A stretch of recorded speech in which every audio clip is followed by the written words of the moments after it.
gonna give you a scenario of what it's like to fight Michael Page, and I'll be Michael Page in this outfit. Okay, how do I get in there?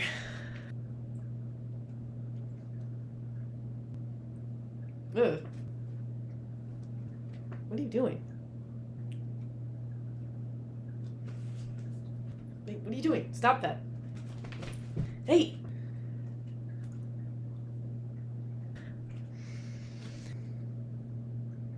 Ew. Wow. What a crazy start to middleweight madness. Is it not? Is the middleweight division not completely shook to its core? I am. I squealed like a pig when I saw that, yes, when I saw Nasruddin knock out Izzy, I squealed like a pig. In fear. And excitement. Joy. Misery. All of the things. Every emotion you could possibly feel. All in one pig squeal. So many good fights, though. The whole night was really good. I was thoroughly entertained from 8 a.m. to 1 p.m. So Jamal Pogues, very emotional, tears on the walkout. Love to see commitment of that level he was going up against an Egyptian Olympic wrestler. Kind of a interesting outcome there. I thought he won that, but that was a cool fight to see. I had never seen Jamal Pogues before, and he was pretty good with that lateral movement. Love to see that in a heavyweight. Other big highlight. First ever women's fight in Saudi Arabia. That's really dope. Shout out to Mayra Buena Silva. Shout out to Jasmine Jasdovicius. Oh, you would like to go in there? Yeah, two amazing ladies that put on an amazing performance. Jasmine was all over it and loved it. And shout out to history. Sometimes you can quietly make history. Yeah, interesting. Oh, Terrence McKinney. I don't know why I didn't highlight Terrence McKinney originally, since he's been on such a tear and most of his fights don't even go to the third round, this one included. Yeah, so that was cool. Then we had a walk-off KO from Shamil. I love a walk-off KO. When you know you did the job, you can just walk away. You don't need to come down with another one, you know? So that was cool. And our featured prelim, the biggest note I took away was cool hat. Great fight, though. But I couldn't get over the hat. One of the fights was canceled, so they had some other gentlemen come in, and oh my god, was that a bloodbath. Fares Zahim versus Mike Davis. Bloodbath. Oh my goodness. That moment when that calf slicer. Get pressure down and keep the pelvis of Ziam flat. And blood everywhere. That was crazy. So that was everything. Sahid Nurmagomedov versus Vinicius Oliveira. Hello. That was insane. By the end, I mean, okay. Sahid was coming in strong.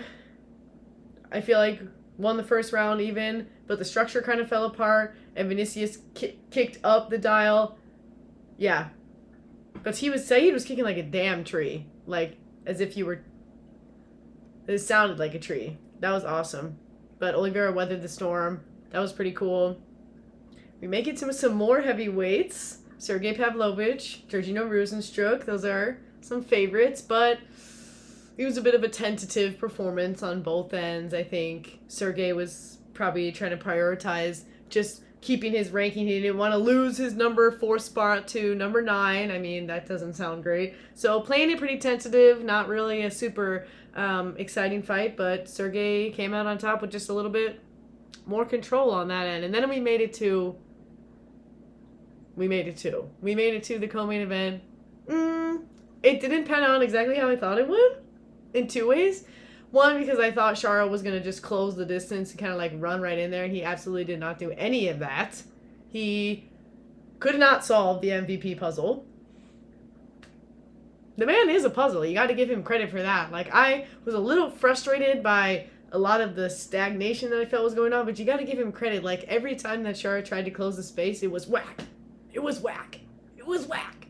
And Yeah, he got the better of him. And you can't say he didn't. So, let's give a clap for MVP. Weirdo. Takes one to know one, but that guy is a weirdo, and I love it. He was doing weird things. Puzzle piece. Puzzle piece in the mind. Puzzle piece in the octagon. And then finally, oh my god, we made it to Middleweight Madness. I'm not the only one who's been saying that too. Like, oh, February, what's with this middleweight? And February is a hot month for middleweight competition. We have the title fight next week, and Jared Cannonier will defend his spot in a few weeks' time. There's a lot happening in the middleweight division this entire month, but it all starts tonight. Okay, well, this is one way to start it off. This is one way to... And I hope Izzy understands that he's a legend and that everything that he's done in the sport is not affected by this. Just absolute timing. I feel like people really overlook Nasruddin because he's not somebody that has celebrity attached to him yet. But you slow it down and you see, wow, yeah, he saw it. And holy, right on the money. And then chased him down. Finished the job. So, Middleweight Madness begins. And the star so far of this middleweight tournament is Nasruddin Imavov. Love him.